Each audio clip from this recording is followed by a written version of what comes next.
Welcome to the Compendium Podcast hosted by Leadership Books. In just a moment, our host, Joseph Baker, will be joining us, along with a very special guest. Before we get started, I would like to introduce you to Joseph. He's a podcaster, event producer, writer, speaker, and audience builder. His passion is to help authors, speakers, and entrepreneurs build their audiences to monetize their leadership. Won't you please welcome our host, Joseph Baker.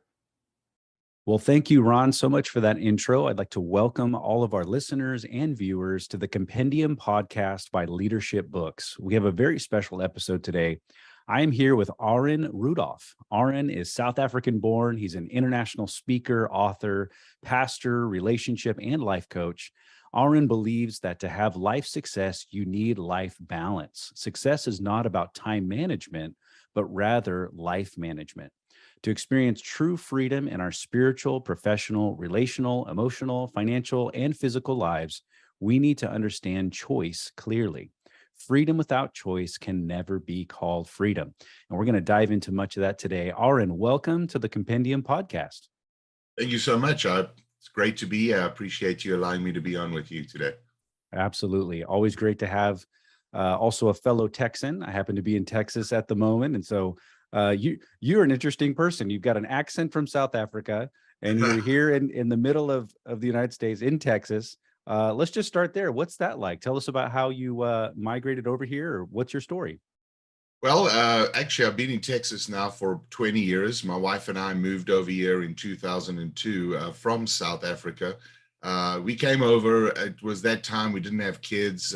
We both felt this was a place that we felt God calling us to for a purpose. We didn't really know what the purpose was, but we just really felt a call. We were happy where we were, but we didn't know anybody here in the United States, and so we decided to come over. My wife is involved in the physical therapy, physical therapist, and there was an opening that opened up over here. I was involved in ministry. I was pastoring in a church back there in South Africa, as well as doing a bunch of other stuff as well. But landed up with 2 suitcases each, 2 cats, and well, the rest is history. That's great. That's great. Well, we're going to dive into a little bit of your story. We're going to dive into your book today titled Let It Go, and just kind of glean some wisdom, that you will have to offer our online audience today. So thank you for being a part of this podcast. So let's go ahead and let's jump into your book. I'm going to go ahead and read the description here. In brief, your book titled Let It Go, it's about forgiveness, but so much more. You take us on a journey of discovery, from uncovering the pain of our past, understanding the power of choice, dealing with the roots of bitterness and rejection, to the practical steps of forgiving and walking in that forgiveness daily until we are free. By using powerful stories from your own life and the lives of countless others, you show us how to really live a free life. And so I'll just pitch that initial question to you. According to your book and according to just your life philosophy, what does it mean to live a free life?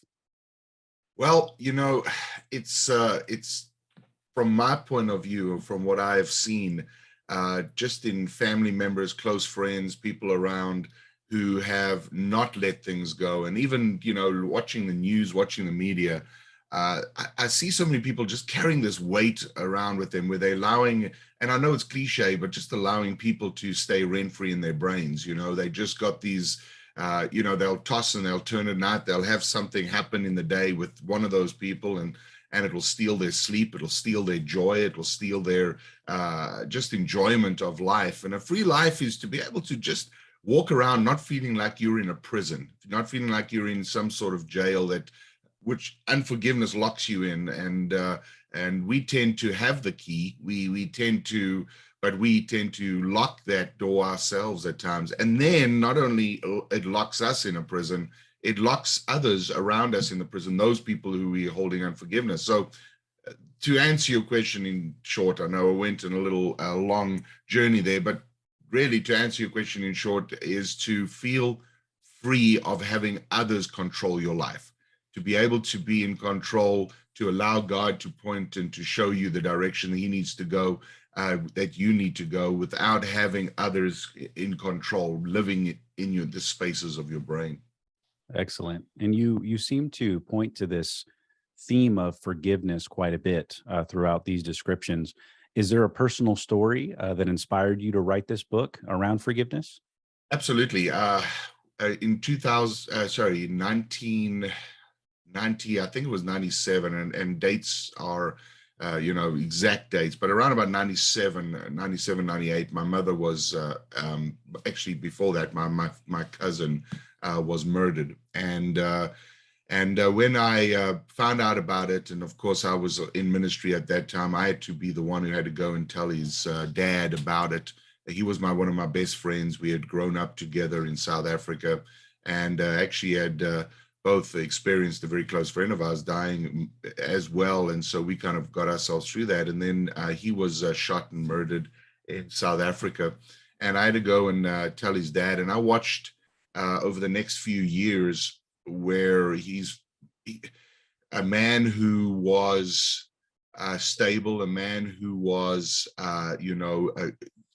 just living enjoyment-free, good man, moved to alcohol, moved to destructive lifestyle. I mean, it just ripped him and tore him apart. He had so much hate, so much anger towards the people that killed his son.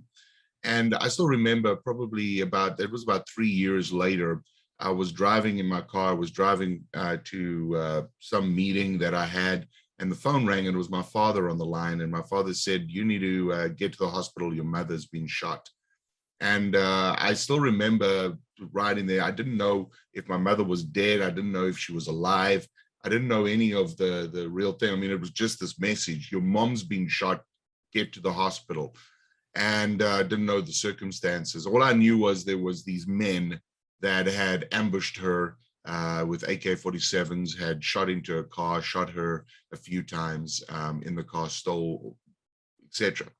Well, as I was driving to the hospital, there was a huge amount of hatred and anger that started to bubble up in me. Who were these people? Why? My mom hasn't hurt anyone in her entire life. She's given the shirt off her back to people in the past, and it was just this real anger and frustration and hurt that was bubbling up. And I still remember, as I was driving, just this still voice was in my mind, and the voice simply said this: "Do you want to become your uncle?" And it kind of hit me like a ton of bricks. It was like, because I knew what it had done to my uncle, this hatred, this unforgiveness, which in that case, that wasn't the word that had come to my mind at that moment. But the question was, do you want to become like your uncle? Do you want to give your life away to others? Do you want to allow other people to control your life?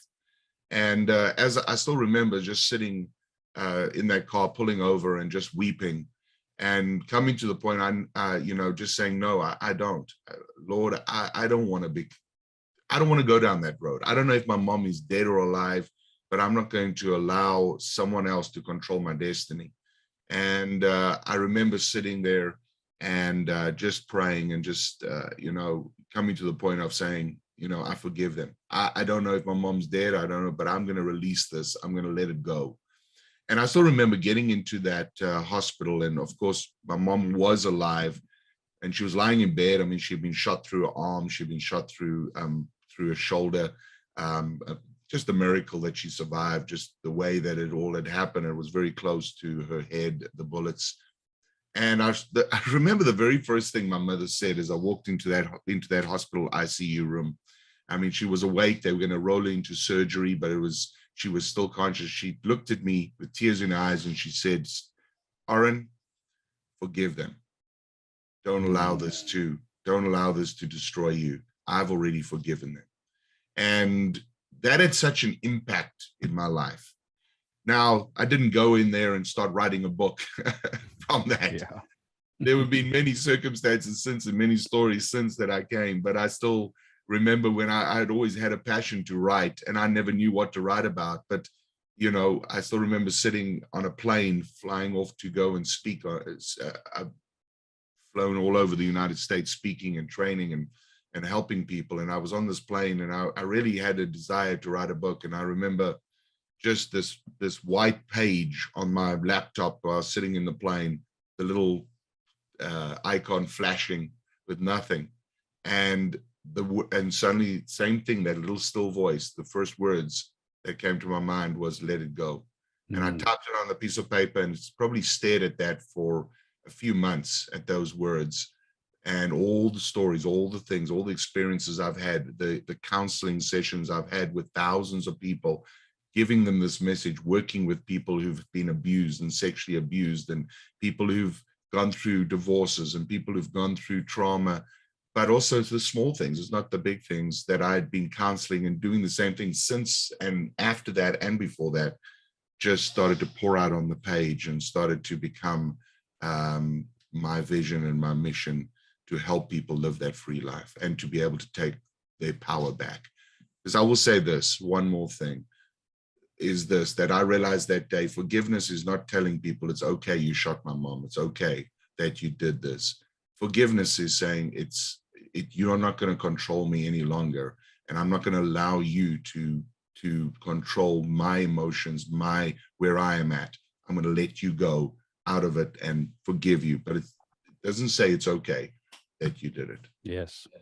Wow, that's very powerful. There's so much there that we can learn from, that we can be inspired from. I think that you also mentioned in the description of your book and in your bio, the power of choice. And this is sort of what you're getting to. Talk to us just a little bit more about that. What can we learn? Give us a practical application for those people who are watching and listening when it comes to tragedy, when it comes to injustice, when it comes to being wronged, and maybe even just tragedy hitting your life that wasn't something wrong. Maybe it was a hurricane. Maybe it was an earthquake. Maybe it was even something out of our control. It was not even malicious, but something happens to us that is terrible and tragic. How do we make that choice? What's been your experience in that? Well, I'm going to simplify it down, because there is so many tragedy and so much stuff that we can talk about within someone's life, things outside of our control. As you said, the hurricanes, tornadoes, all the weather types of stuff, and all things that people are, do to us on a daily basis that you could be in. But I want to narrow down to a simple illustration. And it might sound a little gross, but bear with me. So I love to give this illustration of somebody walking up to someone and spitting in their face. I usually ask this question: did that person make you mad? And the inevitable answer to that is yes, they made me mad. Behind the scenes, I then ask the question, I say, there is these things called limiting beliefs that we have. And many times our limiting beliefs have limited us in the way that we behave and act and utilize the power that we have. And so, for instance, one of the limiting beliefs we've heard since we were kids is our parents saying things like, you make me mad, you make me angry, you frustrate me, you upset me, they use a lot of that. And so one thing I know and about kids and working with kids many times, I found kids are the worst interpreters. So when they hear a parent saying something like that to them, you make me this way or you make me that way, what they interpret is oh, I have a power over my parents to make them feel the way that they feel. And then they reverse the interpretation and look at it and go, oh, that must mean other people have the power to make me feel the way I feel. And so we carry this limiting belief throughout our lives, where when somebody does something like that, or something happens to us by others or situations, in our minds, we have this feeling of out of control. You made me this way. This situation made me feel this way, made me this way, made me that way. And we even utilize that language. We tell people, you have made me so angry. You've hurt me. You have. The premise behind, and this is what people sometimes we battle with, is the fact is, no, that person who spat in your face didn't make you angry. They made you wet. That's all they did. They wet you. Now that's, as I said, that's gross, but the honest truth of that is not saying that we shouldn't feel angry, not saying that we can't have emotion. And I mean, that makes us who we are as humans. Emotion is not a bad thing.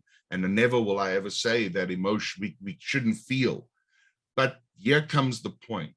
There is this little thing between the A and the B, the events that happen to us and the behaviors that we exhibit towards those, the way we respond to those events. And that is called choice. There's a space between the two, which sometimes we don't even feel we have. Someone says or does, or something happens, we react because we've been doing that for so long. And that's how we just react, and we either get mad, we shout, we scream, we cry, whatever the case might be. Because we've done that so often, it's created a habit in our lives. And so it doesn't even feel like we have choice anymore. We just do it. But still there is that choice, and learning how to focus in on that choice. And this is something that we talk about in the book, is understanding or capturing choice again. Because here's what choice does. Choice separates us from the animals. It's what makes you foolish or wise.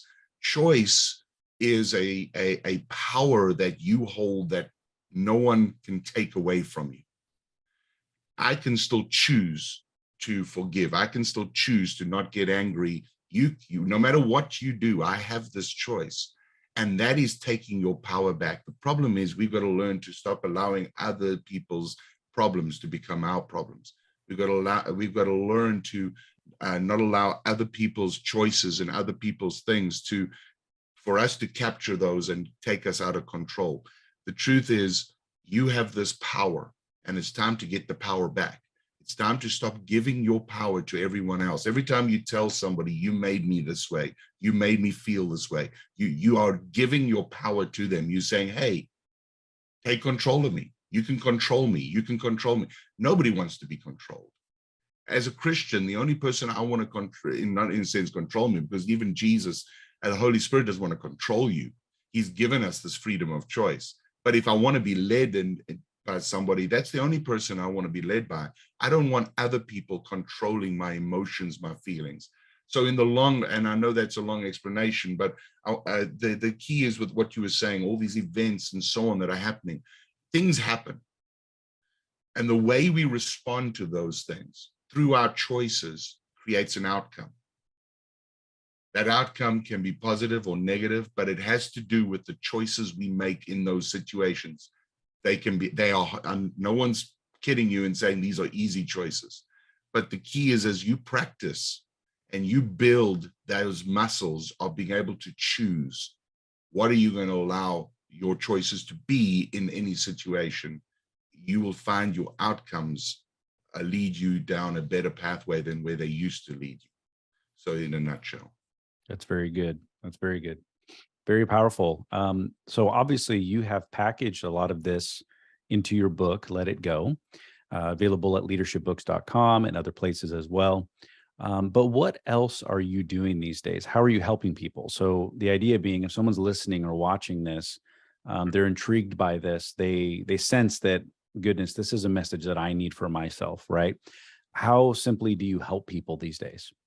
Well, I work in, I've got two main realms that I work in. One, I am a coach. I'm a relationship and life coach. I help people in that, I used to counsel. I used to do the counseling gig. And I found that counseling focused so much on the past, and we need to deal with the past. The past has to be dealt with. But my coaching is more about helping people focus on the future and what lies ahead of them in their relationships with their children, with their marriage, with their spouses, with their significant others, with their bosses, whoever they're in relationship with. There is skills and there's techniques to utilize to build rapport, build dialogue. So I work a lot with relationships coaching, also helping people really find where they need to go in life. What's their purpose? I love doing that. On the other side, I do a lot of speaking and training. I do keynoting for companies across the United States, working with churches and companies as well. So I work in both the so-called secular versus the church world in those areas, working with forgiveness and dealing with forgiveness in churches and so on, in companies, helping people understand that there is power in our choices that we make to help companies grow and develop in that area. So that is the other side. So I do a lot of speaking on that area, on forgiveness, on release, but also on effective communication skills that will help you further yourself in your career or in your relationships. That's very powerful stuff. So for those of us watching and listening online today, or whenever they do come across this podcast episode, how would they find you online and how would they connect with you? Absolutely. They can go to coachorrin.com, www.coachorrin.com. They can go to my website. There is a place where they can connect with me on the website. There's a place to do a discovery call or to hire me for any kind of speaking or training, etc. So that will be all done through my website. I'll say it again, www.coachorrin.com or orrinrudolph.com. Either one of those addresses will take you to my website. That is great. And just for clarification, especially if you're listening, Orrin is spelled Orrin. Just want to clarify that so that people go to the right place. Absolutely. Yeah, that's what you get for having a unique name. You're one of a kind, but you're also one of a kind. So, we have to make sure we can find you. Yeah, that's great. Well, thank you so much, Orrin, for joining us today on this episode of the Compendium Podcast. I feel like you have a ton of value to add to the world, to add to people, to add to our listeners. I encourage all of our listeners and viewers to please connect with Orrin at his website. Reach out to him directly. It sounds like he is one of the few that is accessible. You sound like an accessible person that you want to help people. You're available for speaking, training, coaching, and all of the above. Also, be sure to grab the book, Let It Go, at leadershipbooks.com. Thank you so much once again, Orrin, and we will catch all of you in the next episode. Thank you for joining us for today's broadcast. I do hope you enjoyed it as much as I did. And be sure to visit us online at leadershipbooks.store. There you'll find the works of some of the finest thought leaders today. And be sure to tune in here each week to gain even deeper insights from one of those leaders on the Compendium Podcast.